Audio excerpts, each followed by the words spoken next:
Yo beau gosse, j'espère que ça va bien. Ici, je te mets mon Instagram directement. Donc, c'est ici que je mets énormément de valeur sur quel livre tu peux lire, quels sont les horaires à éviter, comment commencer, comment journaliser tes trades. Donc, si tu as des questions à me poser ou tu veux juste échanger, n'hésite pas à venir te follow et on fait ça sans problème. Allez, bonne vidéo. Premièrement, on peut voir qu'on est sur une page Notion qui est accessible sur mon Instagram en lien directement, qui est 100% accessible gratuitement. Donc, dans cette page, tu trouveras plusieurs en fait, valeurs directement. Donc, ma stratégie noir sur blanc. Quel est mon process? Donc mon process, je le tire de ma propre expérience ainsi que des gens que j'accompagne. Mes tempêtes de notions et mon Instagram. Voilà, si tu as des questions ou des choses que tu ne comprends pas, n'hésite pas à venir en DM, c'est complètement ouvert. Donc premièrement, l'application que je vais utiliser, c'est FX Replay.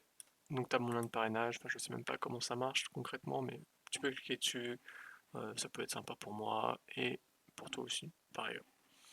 Donc voilà, donc ma stratégie, je te laisserai la lire. Donc sois pas bête et ne clique pas noir sur blanc, ça ne sert à rien. Chacun a sa vision du marché, chacun euh, a en fait voilà, sa vision du marché tout simplement.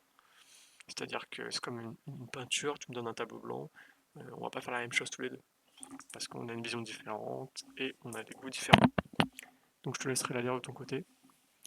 Ensuite on va poser le cadre, c'est-à-dire quelles données on veut collecter. Donc que ce soit la performance, le win rate, quelle est la session la meilleure sur X actif avec mes stratégies.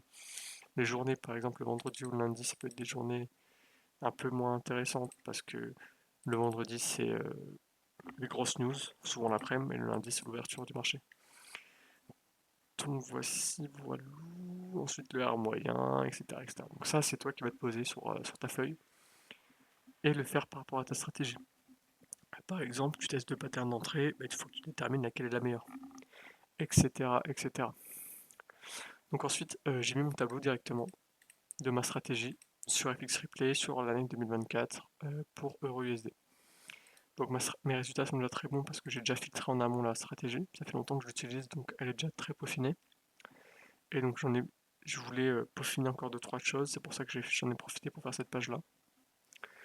Donc on peut voir qu'il y a beaucoup d'éléments, donc bon, ça va jusqu'à décembre. Il y a beaucoup d'éléments, tu vois. Donc ça dépend de ta stratégie. Il faut que tu réfléchisses en amont. Et pour chaque ligne du tableau, tu as tout simplement les captures des trades. Ensuite, tu as plusieurs vues, que ça soit le RR moyen, si les news ou non ça a un impact, on peut voir que non. Qu'est-ce qui peut être intéressant? Euh, Voilà, on a déjà ça, tu vois. Voilà, donc on manipule le tableau avec les différentes vues pour voir en fait, chercher là où il y a un gros creux, là où il y a un gros problème, entre guillemets. Même si bien évidemment, il y aura toujours des SL et des choses en négatif. C'est pas ça qu'on dit. Ce qu'on dit, c'est gratter des petits pourcentages potentiellement par trade, gratter des petits pourcentages sur la semaine, gratter des petits pourcentages sur le mois, et sur l'année, ça fera des pourcentages assez énormes.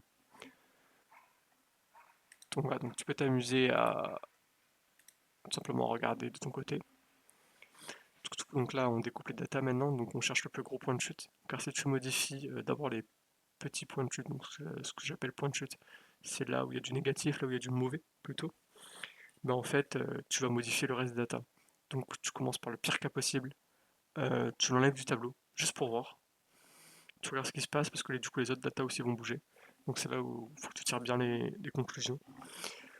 Donc ensuite une fois que c'est fait, tu regardes. Donc là c'est ce que j'ai appelé la phase 2 par exemple. Donc concrètement avec le même tableau au-dessus, en enlevant le fait que je prenais de la vente quand il fallait prendre de l'achat, donc quand la structure était plutôt bullish, tu vois que j'augmente déjà de 3% plus ou moins. Donc c'est déjà assez intéressant. Donc ça, on va dire que c'est le premier truc qui a été fait. Ça a été ça. Ensuite, la phase 3, on regarde encore s'il y a des gros points de chute. Et effectivement, il y a un gros point de chute au niveau du mois de mars. C'est-à-dire que j'étais à moins 6% sur le mois de mars. Alors, est-ce que c'est normal ou non? Plutôt non, car je peux être ABE sur le mois, je peux être à moins 1, moins 2 ou moins 3 même, mais moins 6%, c'est quand même assez intéressant à regarder ce qui se passe. Et en fait, il faut savoir qu'en backtest, donc quand tu testes ta stratégie sur une longue période et que tu fais ça depuis pas mal d'heures, en fait, tu as forcément un moins bon focus que, euh, que si t'es frais et que ça fait 10 minutes que tu as commencé. Donc je suis parti du principe que c'était juste un manque de focus sur le mois de mars, parce que j'étais, voilà, ça faisait plusieurs heures que je faisais ça et j'étais un peu ailleurs. Donc je suis reparti de façon transparente, en sachant, enfin justement en ne sachant pas, euh, en ne me rappelant pas ce que faisait la charte au mois de mars. Donc j'ai repris juste le mois de mars et j'ai fait exactement le même process. Donc on peut voir que ce qui a changé, c'est que j'ai qu'un seul trade et ça reste un SL. Donc le mois de mars est quand même assez vide. Donc moi, tu vois, bah attends, je te montrer le résultat, on passe à 55, tu vois. Donc on passe de 47 à 55, en sachant que je l'avais déjà beaucoup filtré ma stratégie. Du coup, ça n'a pas la même valeur que ça aura pour toi. C'est-à-dire qu'au début, euh, tu peux avoir une idée de stratégie et essayer les différentes patterns.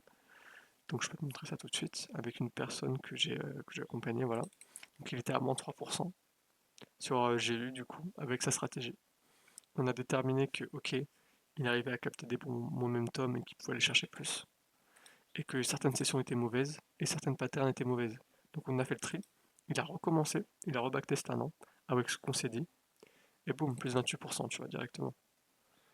Donc tu vois que maintenant il va chercher un RR de 3 et qu'il a augmenté son risque, comme il a un plus faible volume de trade, comme voilà aussi on a banni le Fibo de sa stratégie, car il avait très peu de volume sur le Fibo et c'était même pas pertinent.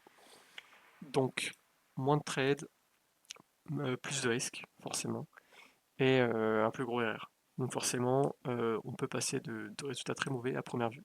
Et c'est là aussi, faut pas que tu paniques, que c'est ok si tu as moins 3% et que tu es dans la première phase, parce qu'on fait des ajustements et on arrive à des résultats très intéressants.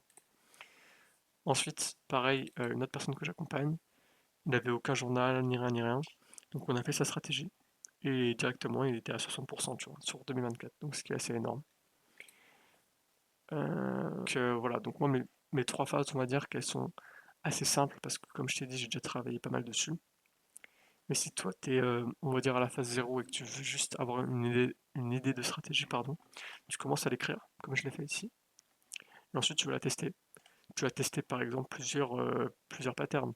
Moi j'attends par exemple une englobante sur un EVG, tu peux attendre un doji, une confirmation, un marteau inversé, ce que tu veux.